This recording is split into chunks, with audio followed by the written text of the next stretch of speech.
নমস্কার sir. Welcome. বলছি এর আগেও তো আমি এসেছিলাম, আপনি আপনার সফটওয়্যার প্রমোশনের ব্যাপারে বলেছেন। তারপরে বাকি যে আপনার যা কাজের প্রসেস আছে সেই প্রসেসটা আপনি বলেছেন। তা সবাই জানতে চাইছে যে আপনার এই যে সফটওয়্যার কোডের যে কাজটা সেটা করে সবাই আর্নিংটা করবে কি? আচ্ছা, অ্যাকচুয়ালি আমরা এখানে একটা মাস্টার সফটওয়্যার প্রোভাইড করি। যে মাস্টার সফটওয়্যারটা আমরা প্রোভাইড করি সেই মাস্টার সফটওয়্যারটাকে বেস করে সবাই কাজটা করতে হবে। এখানে এই সফটওয়্যারের মধ্যে একটা অ্যালগরিদম রয়েছে। এই অ্যালগরিদমটাকে আমাদের সবাইকে ফলো করতে হবে। আর এই অ্যালগরিদমটাকে বেস করে আমরা সবাইকে ম্যানুয়ালি সফটওয়্যার কোড প্রমোশন কীভাবে সবাই করতে পারে স্মার্টফোনের মাধ্যমে সেটা আমরা সবাইকে শেখাই। এবার আমাদের যে সফটওয়্যার কোড প্রমোশনের 20খানা পদ্ধতি আছে, তার মধ্যে বিশেষ কিছু পদ্ধতি আছে যেটা সম্পূর্ণ সোশ্যাল মিডিয়া রিলেটেড, যেমন YouTube channel, Facebook page, Facebook group, Instagram, Telegram, WhatsApp account ইত্যাদি ইত্যাদি। এই টোটাল নর্মালি আমাদের হোয়াটসঅ্যাপ আমরা মেনটেন করি, নর্মালি আমরা ফেসবুক অ্যাকাউন্ট মেনটেন করি, আমরা ফেসবুক পেজ তৈরি করি, আমরা ইউটিউব চ্যানেল তৈরি করি। আমরা চাই সবাই এখান থেকে ইনকাম করবো, কিন্তু এই ইনকামটা খুব কঠিন। কারণ দেখা যায় যে যে ইউটিউব চ্যানেল তৈরি করবে সেখান থেকে ইনকাম হবে না। মনিটাইজেশন পাওয়াটাই খুব মুশকিল। লাখ লাখ চ্যানেলের মধ্যে কয়েকটা চ্যানেলই মনিটাইজেশন পায়। তা আমরা এই চ্যানেলগুলোকে সাথে সাথে আমরা আর্নিং এর সঙ্গে রিলেট করে দিই আমাদের সফটওয়্যারটাকে বেস করে। কিন্তু এই চ্যানেলগুলো, এই পেজগুলো, এই গ্রুপগুলো, এগুলো সমস্ত কিছু আমাদের ইনস্ট্রাকশন অনুসারে হতে হবে। এবং যাদের অলরেডি অনেক ফেসবুক পেজ আছে, গ্রুপ আছে, যারা মেনটেন করে, অথচ তাদের সেখান থেকে ইনকাম হয় না, তারা ইনস্ট্যান্ট সেখান থেকে ইনকাম করতে পারে। আমি যদি ইনকামের ধারণা দিই, একটা ফেসবুক পেজ নর্মাল যেখানে 200-300 ফলোয়ার, তার মান্থলি 10,000 টাকা ইনকাম হতে পারে।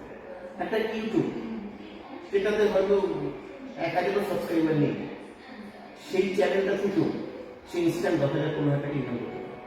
এবার প্রশ্ন হচ্ছে যাদের কাছে সবার কাছে তো চ্যানেল নেই, পেজ নেই, তারা নতুনরা যারা আসবে তাদেরকেও আমরা পুরো ইনস্ট্রাকশন ফলো করবো। এগুলো একটা পদ্ধতি, এবং 20খানা পদ্ধতি শুধু ফলো করবো। তারা ফলো করার পর তারা যখন এটা কাজটা করবে, ঠিক আছে, সেই পেজটাকে আমরা আর্নিং এর সঙ্গে রিলেট করে দেবো, চ্যানেলটাকে আমরা আর্নিং এর সঙ্গে রিলেট করে দেবো তাহলে, এবং অটোমেটিক্যালি সেই পেজ থেকে, সেই চ্যানেল থেকে, সেই গ্রুপ থেকে সে টোটাল একটা আর্নিং করবে।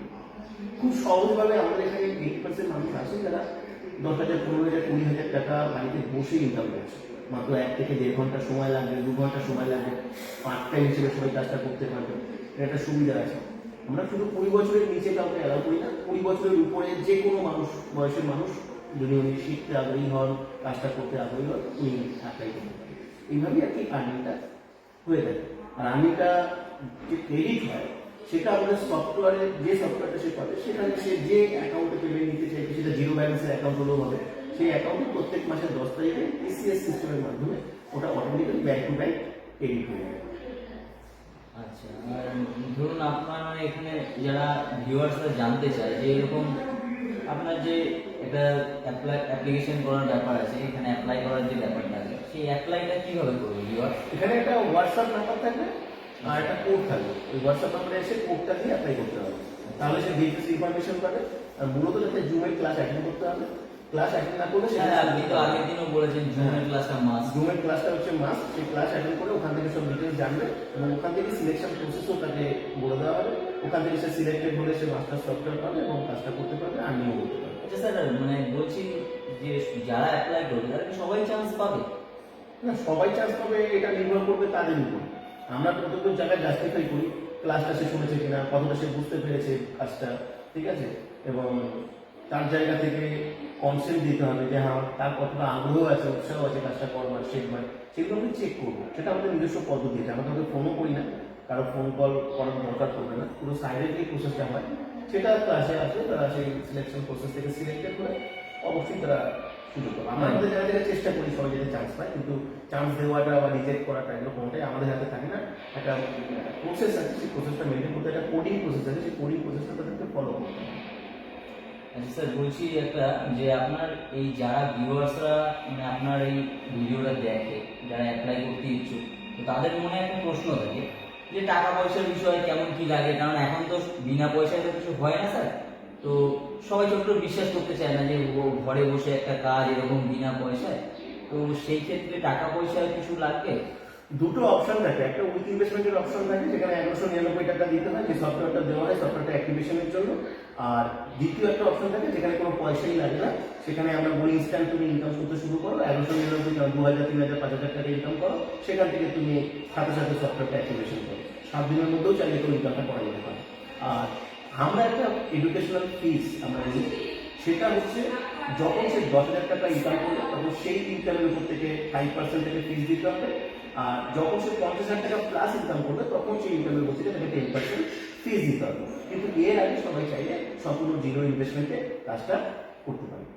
মানে যার সামর্থ্য আছে সে দিয়েও করতে পারে। না, 1199 টাকা যেন দেওয়া দরকার পড়ে, এখানে উইদাউট ইনভেস্টমেন্টের অপশন আছে। আমার তো মনে হয় উইদাউট ইনভেস্টমেন্টে করাটাই বেটার, কারণ সেটা ইনকাম মানে করতে এসছে। আপনার মতে আপনি বলবেন হ্যাঁ, যে জানো এইবার যদি কোনো পয়সা না যদি দিয়ে মনে হয় যে না আমি অ্যাক্টিভেশন করেই করবো, তাহলে সেটা তার ব্যাপার। দুটো অপশন আছে, সে যেটা চুজ না, আপনি সাজেস্ট করবেন বিনা আমি পয়সা? তো উইদাউট ইনভেস্টমেন্টে করবো, কারণ আমি চাইবো যে কাজটাকে শিখে নিয়ে সাথে সাথে ইনকাম করেছে ওখান থেকে সফটওয়্যারটা অ্যাক্টিভেশন। আচ্ছা স্যার, লাস্ট একটা কোশ্চেন বলছি, কোনো মানে ভয়ের কোনো ব্যাপার নেই তো, মানে যে কোনো ফ্রডে হয়ে যাবে বা কোনো প্রবলেমে পড়তে 3 হবে? বছর ধরে চলছে, 3 বছর ধরে ফ্রড আর ফেক কি হবে? ঠিক আছে, ফ্রড ফেক ব্যাপারগুলো ওটা অন্যরকম ব্যাপার। ডিজিটালি কোনো ফ্রড কিছু হতেই পারে, যারা ডিজিটালি বোঝে না তারা ফ্রড হয়, সেটা আলাদা ব্যাপার। কিন্তু ডিজিটাল এমন একটা প্রসেস যেখানে লক্ষ লক্ষ কোটি টাকা ট্রানজ্যাকশন হয়ে যাচ্ছে ডিজিটালি, সেটা কি করে ফ্রড হতে পারে? যেখানে সমস্ত সিস্টেমটা শুধু ইন্ডিয়া না, নট অনলি ইন্ডিয়া, ওয়ার্ল্ডের সিস্টেমটা ডিজিটালি রয়েছে। এই যে ব্যাংকিং যে ট্রানজ্যাকশন হচ্ছে, পুরো টাকা কয়েক লক্ষ লক্ষ কোটি টাকা ট্রানজ্যাকশন যে ডিজিটাল, এটা কোনো ফ্রড হতেই পারে না, ফেক হতে পারে না। ইগনোরেন্স থাকে মানুষের, সেই জায়গা থেকে ওই ইগনোরেন্সকে মিসইউজ করে কিছু মানুষ ফ্রড করে, সেটা আলাদা ব্যাপার। ডিজিটাল প্রসেস মানেই তো সেটা গুগল থেকে সফটওয়্যার পাচ্ছে, গুগল থেকে কাজ করছে, গুগল থেকে লগ ইন করে কাজ করবে, এবং আমার মনে হয় না কোনো অনলাইন প্রসেস কখনো ফ্রড মানে আপনার ভয়ের কোনো ব্যাপার ফ্রডের বা ফেকের কোনো প্রশ্ন নেই। ঠিক আছে, ধন্যবাদ। ওয়েলকাম।